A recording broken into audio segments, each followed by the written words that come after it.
a vote and it doesn't pass. Now we go to another vote and it doesn't pass. Because for whatever reason, maybe we continue with the grade level school. I can't speak on what the board would do. But if that doesn't pass, the problem that this district would be in would be severe. And you have to remember that when you do go to the polls. If it does not pass 2 times, you know exactly what happens, correct? Yes, I do. If it doesn't pass the second time. So my question is, we will get 0. You understand that, right? Yes, there is I do. So again, my question is, what is the board going to do when it fails the first time? Are you going to get the message that this isn't what the community wants, or are you just going to take more away to force us to say yes so that we don't go to 0? I can't answer what the board's going to do. The only thing I can say is what I'm going to do. The only thing I have to implore you is you have to consider what the ramifications are. You have to consider that. Well, that's really my question to all of you, is you have to consider the ramifications. So what's going to happen with that second vote? Because I've heard it from enough people. And I have been able to step back from my emotions, which is how I participated in the Transportation Committee. And I applaud you for doing that. Right, but my point is, I've heard it from enough people that I find it highly unlikely that this budget will pass with GLS. I hope that's not the case, and I hope it's not just because we have to look at the district as a whole. We can't just look at just one. It is a very large part, don't get me wrong. It's a change in the way we've done everything. But you have to step aside for a minute and look at what could happen if it doesn't go through. I'm just leaving. I just want to throw that out there. But I want to throw that right back at you. Look at what's going to happen when this doesn't go through. I've already given you my opinion. Yeah. Well, I'm just saying, I think everybody should give thought to that, because I think that's what's going to happen, is it's going to fail. Okay. And what is that going to mean to this district?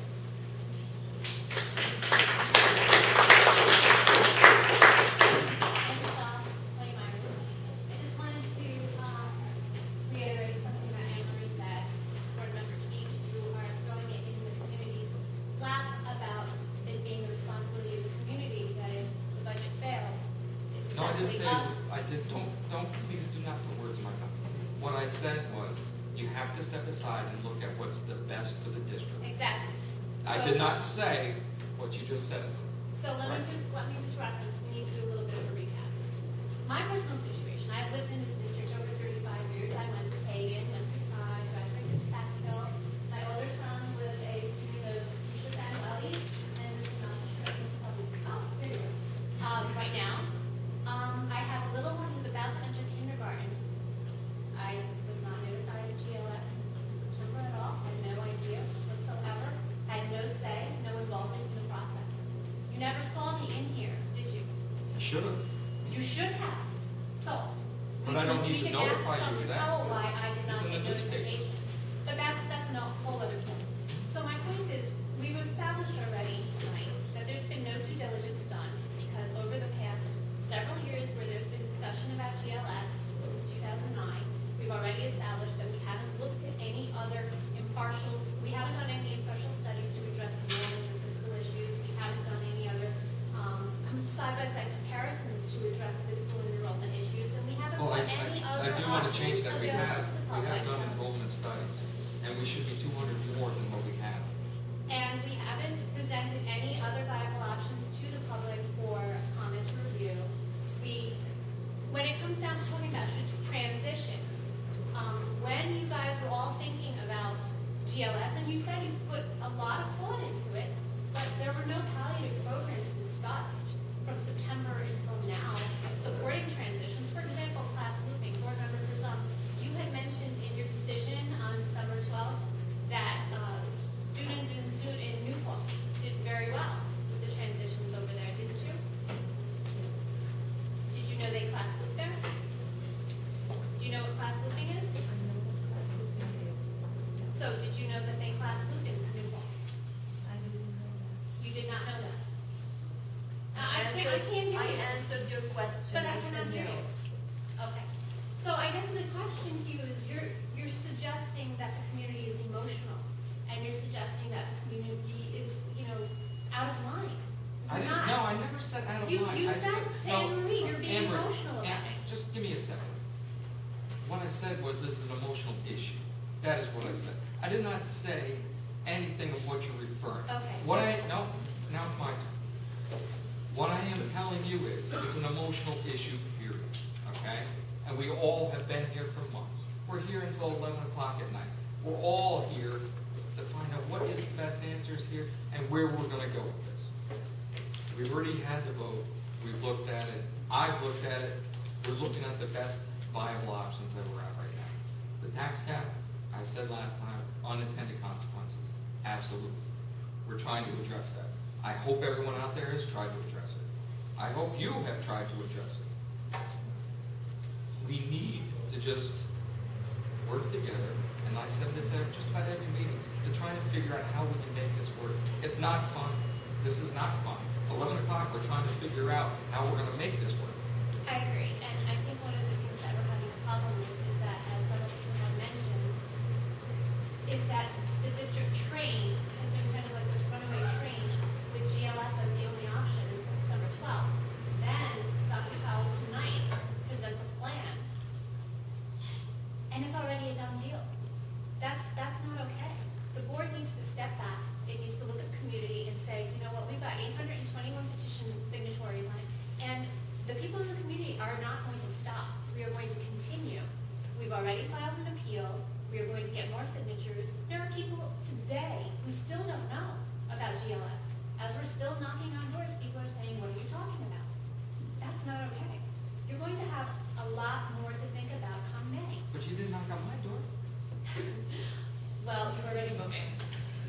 So, again, I'm asking the community, you know, maybe we got off on the wrong foot, but when push comes to shove, what matters most is the kids, and what you've presented to us, this is not Spackengill's excellence.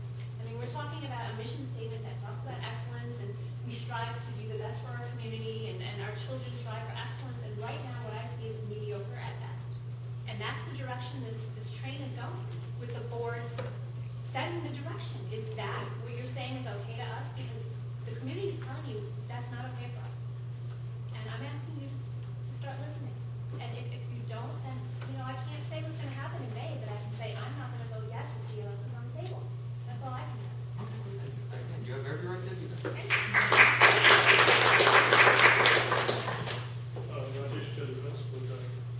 So earlier when Mr. Rahul was here, he was asking whether you are willing to listen to ideas from the community, and you said on the coffee night you listen. I would listen anytime. Right. So about 2 months back, I sent an email with 10 different ideas for cuts.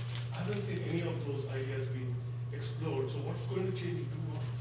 On 11th, you'll suddenly listen to us? Or? Well, no, you can obviously come and talk about your points.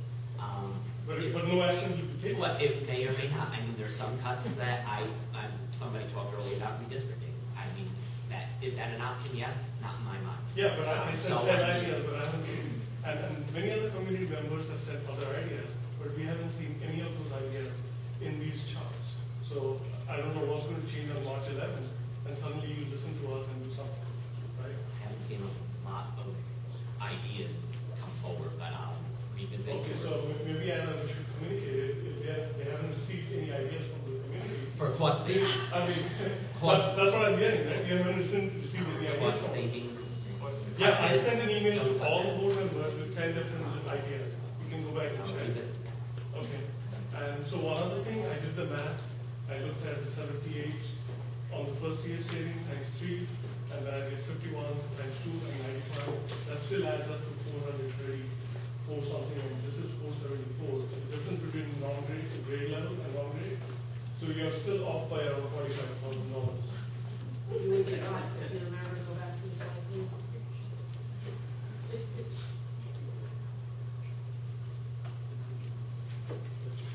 The first year, you'll just go back on those slides. Yeah, first year increase is You 78,000. cannot multiply 458,000 times 3. I'm not Because doing if that. you remember correctly, the $6,000, the $3,500, and the $7,500 are one-time fees. But that's not what was said earlier, that 400, well, if you can't multiply, that makes it And even worse. That's the aspect. So what I'm saying is, if you look at the difference between grade level and non-grade level, it's $78,000, correct? For for the first year. First year. Do I multiply that by 3? No, because you have those costs against you. So how much, what is the net difference between the two? So 2 more slides. If you do that, if you do it that way, if you take those out, the number comes up to $2,092,000. No, but we are only talking, I want to know the difference between the two. I'm only hearing the GLS saving, but what I want to do is a comparison. When we have 2 options, I want to understand the comparison of the 2 numbers. 1.615. Sorry? It's the difference between. Yeah, but correct, but if you subtract the 2.09 million and 1.6 million, the difference comes to 474,000. Correct? That's the difference. But if you go back and add the individual numbers, your number is inflated here. Right? So you're showing more savings than actual savings.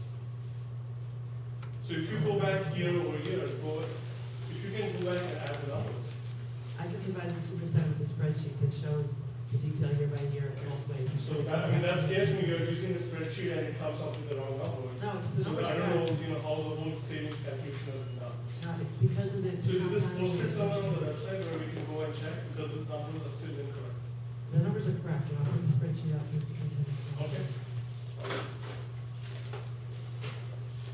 The email that you referenced with the suggestions for budget cuts, Correct. we received that, and a lot of it is gonna be, several items are gonna be in the budget cuts, or they were in what the. Not the list, not the list I've This is seen. grade level schools, this is not the district budget. We still We have been to look talking at about the another budget. We're still getting more reductions, this is not. $800,000 worth of cuts. Okay. That's another whole nother presentation that took place last meeting. Yeah, I looked at that. And will be at the next one. Okay.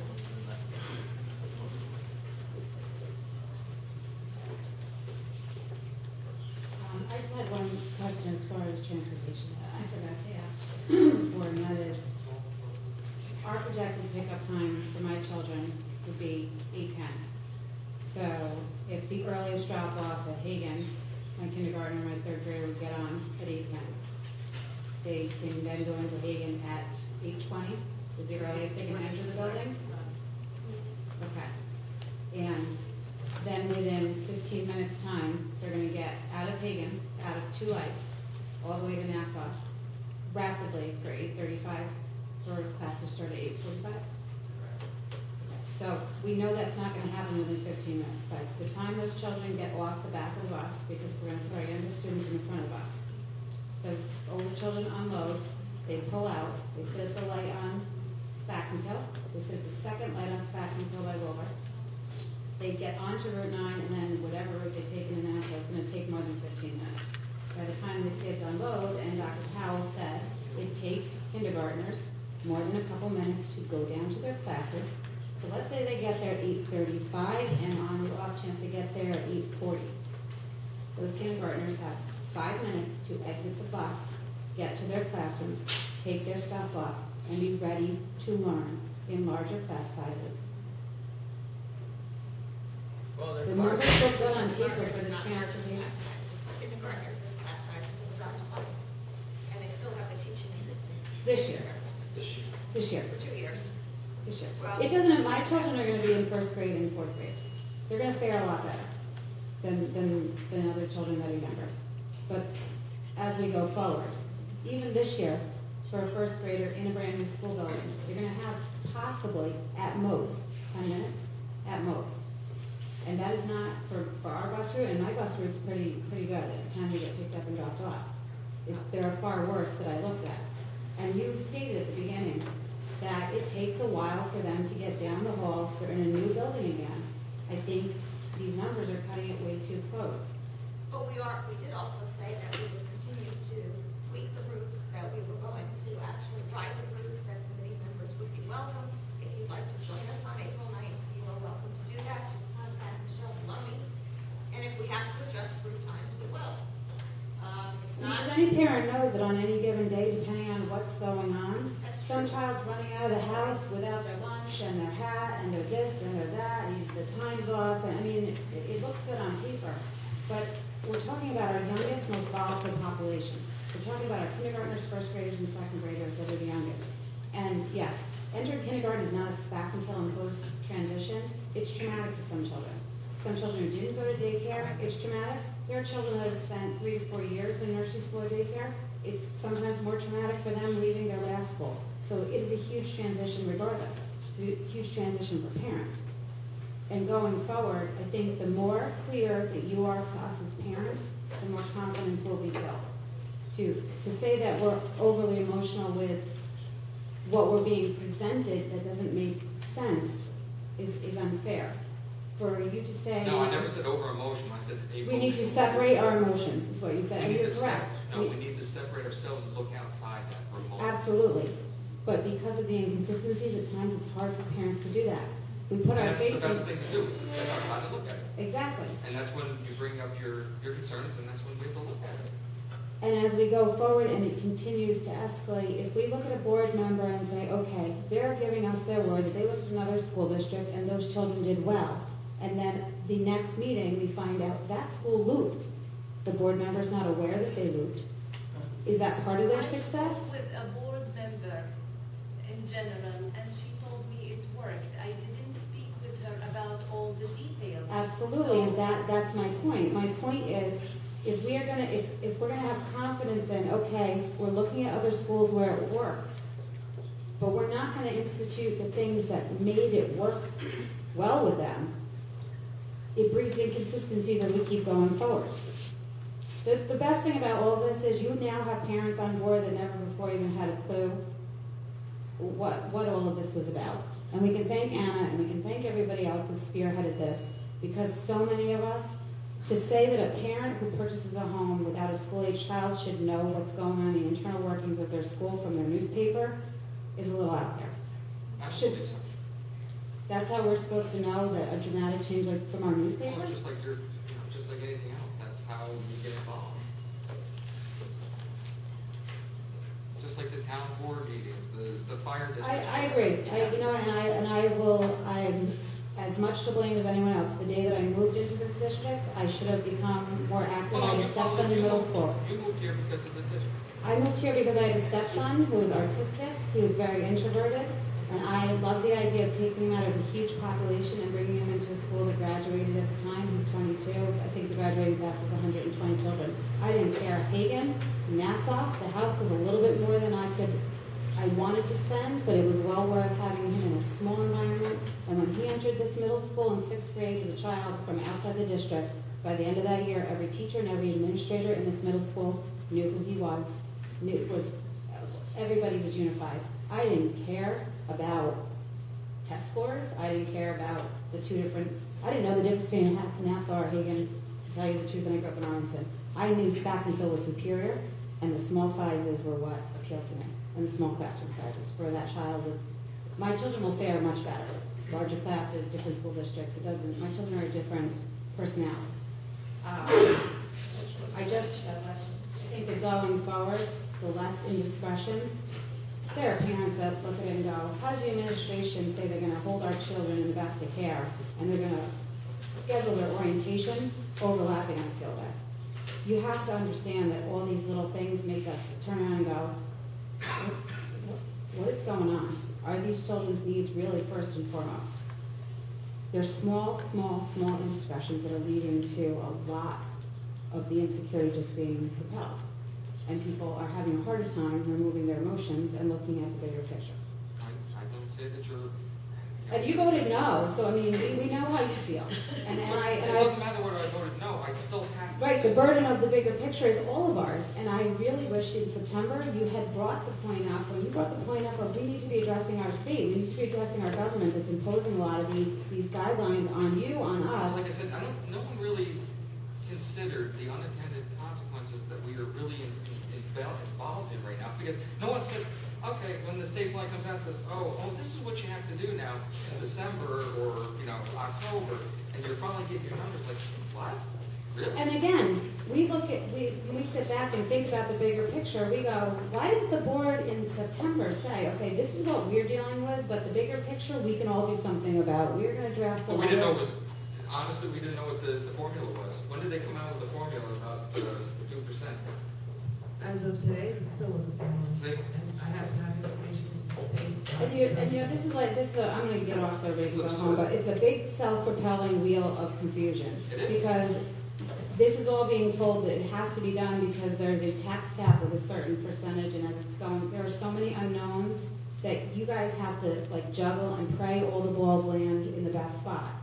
You don't have defined boundaries from what's being imposed.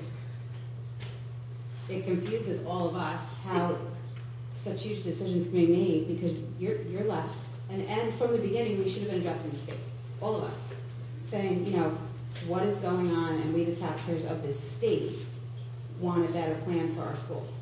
I mean, we knew about it, everybody knew about it, but did anybody really look into it until it started really hitting home?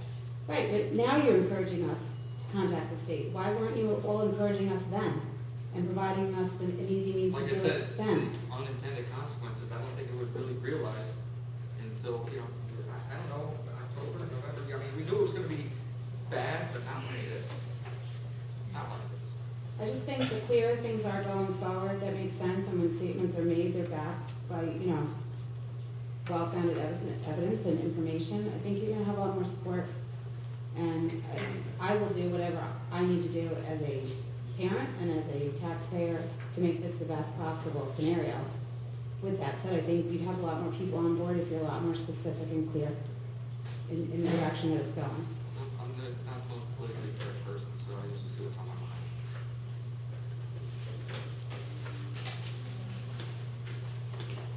So, at the end of the week, Dr. Blake, I just want to know how will this change affect, you know, your child with their IP or, you know, they need special needs, how will this change affect the larger classroom learning, learning that? Every IEP has to be honored, and the special ed program will continue to be based on the needs of the students' IEPs. You know, right now, if you have a child who's in an inclusion class, for example, you have the best of a couple of worlds in that you have a regular classroom teacher, you have a special ed teacher, and in some cases, even a teaching assistant. So there are 3 adults in a room sometimes with 25 students. Next year, again, as I said, the only thing the board has committed to as far as class size so far is that for next year they would have 4 sections in grade 5 and 5 sections in all other grades. They have not committed to future years yet as far as additional cuts. We're recommending them. I'm recommending them in terms of the tax cap and trying to meet that, but the board has not concluded that they're going in that direction yet. But essentially, whatever program your child needs, your child will still get. You mentioned the inclusion class. What about, my daughter at one point was in a class that was very small. She was in a classroom of maybe about, I believe a 12, maybe about 8 kids. She recently was placed in a class where she's in a classroom of maybe about 15 children, and her ability to keep up has been challenged. Honestly, I can't address that only because an 8-classroom scenario sounds like it was some form of a self-contained class. Yes, it was. And I don't know why the CSE made the decision it did to put her into a different level. It was mainly because she excelled, because we paid the extra money for her to go to a tutor to help her and assist her with improving her skills.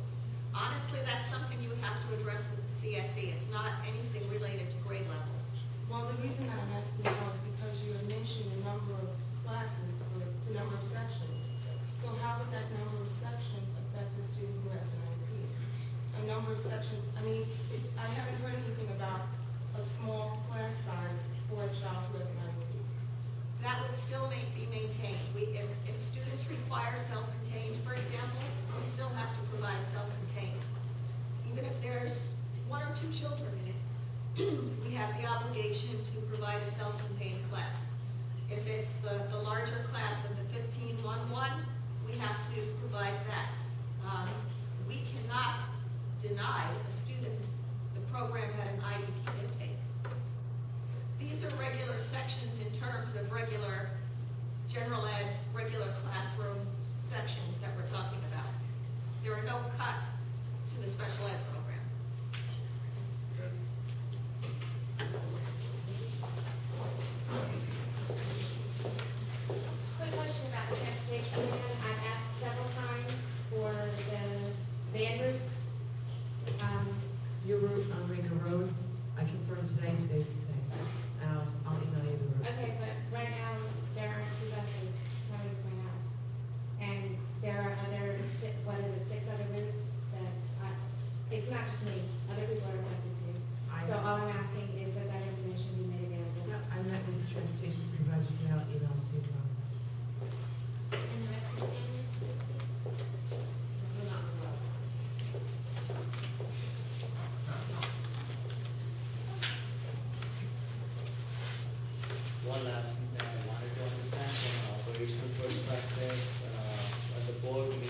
obviously you have an operational agenda, you gotta address short-term, long-term perspectives. You also look at the financial health on a regular basis and forecasting related to that. Sure. We begin, in the month of December, when we start to gear up the budget, we start our year-end projections for that year, and then we start working on, this past year, we did the 3-year budget plan for the Board of Education. The board receives monthly financial statements, they receive monthly treasurer's reports, and we do that past forecast every year. So may I suggest that this is something, because considering, the past record, all the surprises that may come from the state and all these different sources, it's sort of you have responsibilities from an operational perspective, tactical perspective, strategic perspective. There's also a responsibility from a fiduciary perspective that you got to look at in and out, long-term perspective, purely from dollars and census perspective. So it doesn't have to be really December that you actually start looking at what did we spend last year, what are we going to spend next year. I think it should be like, every month. Are we on track? What we actually thought about? Every single, whatever the schedule is. And if there is a red flag that's visible, I think it's very important, because right now a lot of people, from a community perspective, are pretty much shocked and surprised. Why are we doing this and why are we doing that? And there's numbers and census coming into the picture. If you start sharing that kind of information every month, hey, we are going in the black or red and all those situations, I think it will at least energize the people to start thinking that, hey, I got some homework to do. Let me throw out some ideas at the board or administration that let's do this and save some money or spend some money and things like that. Because so far I have not seen all those things, and I think, at least in my job, I do all those things. We are tasked to do that. Not that I enjoy doing that, and most people do not enjoy that, but we are asked to do that. And I think it's a responsibility that we gotta take it into our stride and make it happen. Does that make sense with anybody? I mean, we get the reports monthly. The budget, we cannot exceed. That's just the way it is.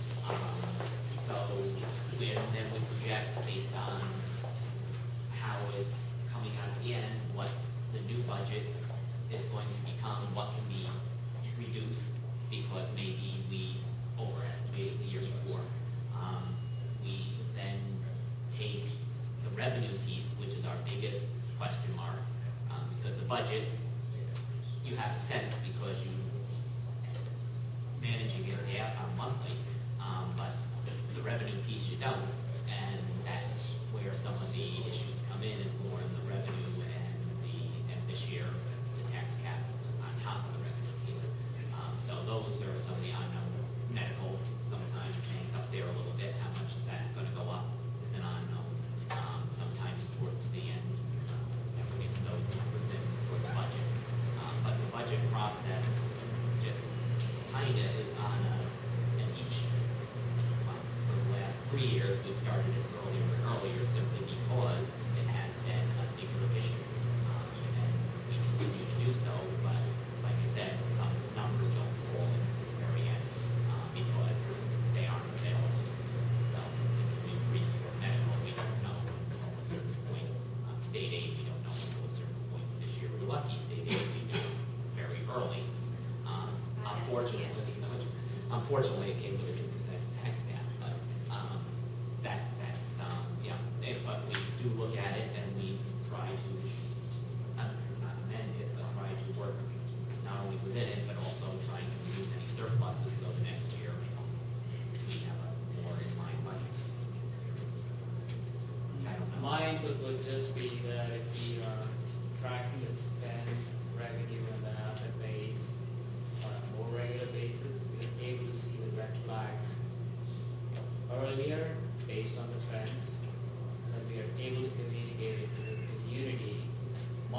together rather than December and January, which is pretty much, we're right now, February, and we're struggling with our numbers in terms of community actually being able to understand what you're proposing.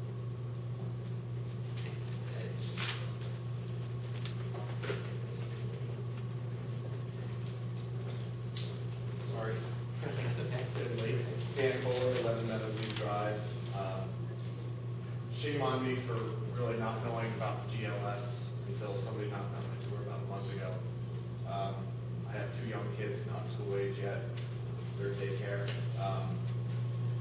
Unfortunately, we bought our house just about 2 years ago, a little over 2 years ago.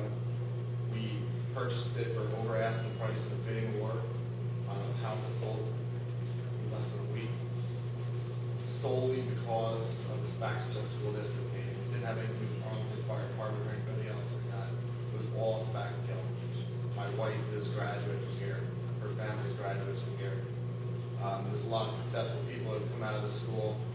I was impressed with how many of her classmates had made some significant strides in their life as compared to some of the people that I graduated with in high school.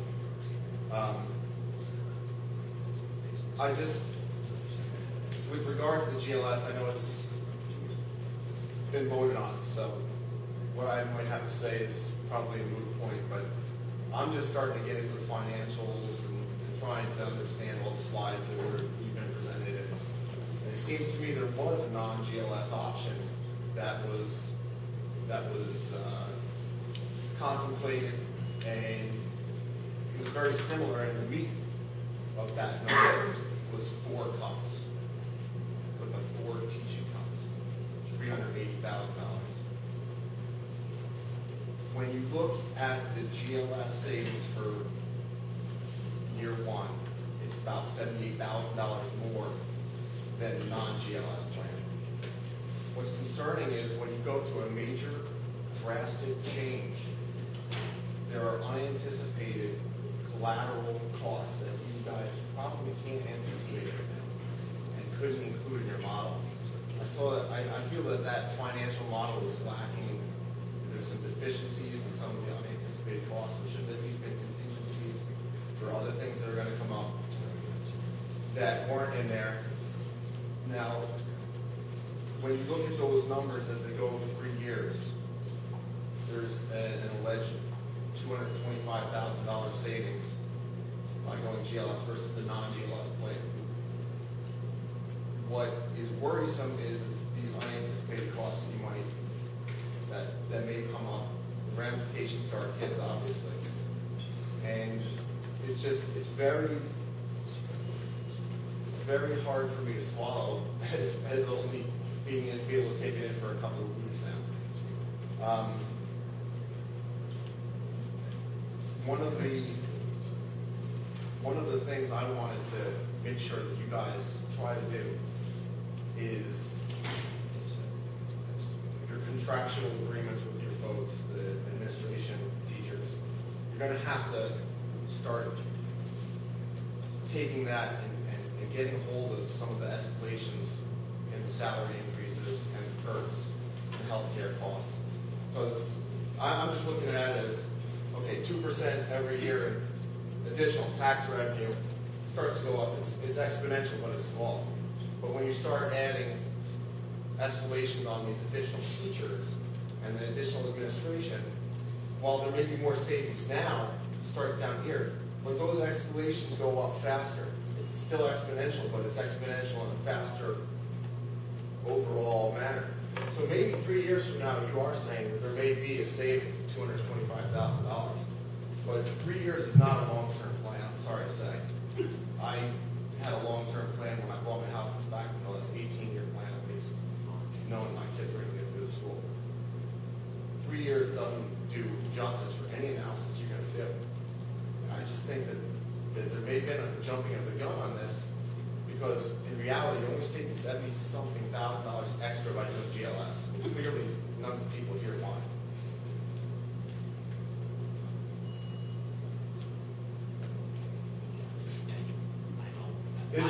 My answer is, you say that you're correct the first year.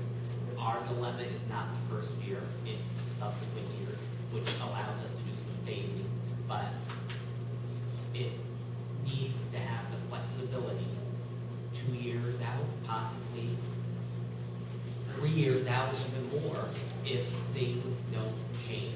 So plan, if So, this is but it lays seems the that 5 foundation. cuts instead of 4 would have been the same exact. And then 5 cuts would have been the same as 4 after 3 years.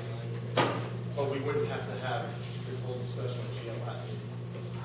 I don't think we understand where you're The coming extra $90,000, $95,000 by 1 extra cut, let's say. Well, it's Would it more make than up that that as you difference? go further out. That's where the dilemma, you can't do some of these cuts. Are you anticipating major extra savings as a result of the GLS? Is that why? That's the 3-year savings that you see. I'm saying there. in the extra cuts you have to make, is GLS going to provide this excellent mechanism for saving more? It provides the ability to do it if the enrollment is there and we have the ability to flex there, where we have to have at least 2 sections, yes, well, 1, 3. So the most you can do under a current model are 5 sections of, basically 5 sections of grade level. Under this model, you can go down to 4, and if enrollment continues to decrease, you can go down to 3 if necessary. You can't do that in grade level schools. Neighborhood schools. So that's where the dilemma lies. The first year, you're absolutely right, there is a savings, but not a major one. It gets more each subsequent year. And that's going to depend on a lot of things. It's going to depend on what the enrollments come in kindergartens. It's going to depend on the enrollment within the grades. Do more people flow in? Do more people flow out? But here you have the flexibility. You don't any other way. And unfortunately, right now, we need more flexibility than ever with what's being imposed, and we have to live with it. And like I said, this is 450,000 of 1.3 million. We still have discussions and proposals on where the rest of that's going to come from. There's a whole list for year 2, year 3. I'm hoping something happens before year 3. I don't like any of the options, but I can't. My only area is negotiations that I can try and rein in costs from my end. I can't make state aid go up. I can't amend the law to have a higher percentage. There's a lot of things that I can't change the pension. None of that's able to be done by the board. So I have to try and work within the areas I can to try and get us to an area where we can make cuts that I don't think most of us want to make. But It seems to me that there's a lot of assumptions on what we might be able to say with GLS. But it also is very obvious to me that we have historic data of how the school district has run the current revenue collection system. And we have to adjust to the new collection system. I understand that. Everybody understands that. I'm a business owner. I haven't given myself a raise in 6 years. I haven't given my employees a raise in 6 years. They understand. I'm a civil engineer. Our business on the housing development, guess what, not so good. So I understand all about budgeting. But of course, I have to continue to pay increasing taxes, fuel costs, oil charges, everything. It's very difficult. I'm glad we're in Spackenkill, and I hope that the name still continues on. But my wife is already freaking out and looking at MLS and saying, where can we go? And say, let's sell our house right now. We can save $4,000 or $5,000 a year in property taxes and go somewhere else. Put that money towards our kids' college instead, or towards private school or whatever else. So I'm not at that point. I'm not ready to jump off yet. But it's very disconcerting. And I just hope that you guys really have considered this impact overall for the community and our kids more than just $450,000 versus $380,000 in the first year. $70,000 in your first year. $225,000 in 3 years. Slide estimating, but that was 400, almost, was it 480, the difference between those two numbers? 2.092 to 1.65. Real savings, 89 to 665. No, but this is the compound, because every year, the first 485 the first year, except for those costs that at one time. That's what you would save over 3 years, because you didn't have those expenses. Same with the non-GLS plan. Right, but when you do it out, apples to apples, it turns out 1.6 to 2.0. So 400,000. 480,000. Well, it's a lot of money. Yeah. Especially when we don't have money. I know you guys don't have the economy of scale, so the other school districts have the benefit. I understand that, we all understand that. That's why we all pay extra. So obviously, there's major concerns on the GLS. Unfortunately, I haven't had the chance to be able to comment on the GLS itself, since it's obvious that that's going forward. I can only sit here and just take these numbers and say, I can't believe that we're doing this with those numbers. You still have to find 1.3 million in it, so you still have to find $900,000. You had 380 versus 4, okay. So you couldn't find 70,000 more and keep the neighborhood schools? I think we're looking, in my perspective, at 1 year, and that isn't the perspective we need to be looking at. We've got to look long term, and that's the difference. So it's 90,000 in the second year, plus 95,000 in the second year. Plus not spending that 70,000 the first year. So it compounds, that's where the problem is. Good luck, we're all counting on you. Just one really quick comment. It's 80,000 first year. You guys know what the triggers next year when you're ready to really shrink that, or I mean that third year when you're ready to save a couple $100,000. Just keep in mind.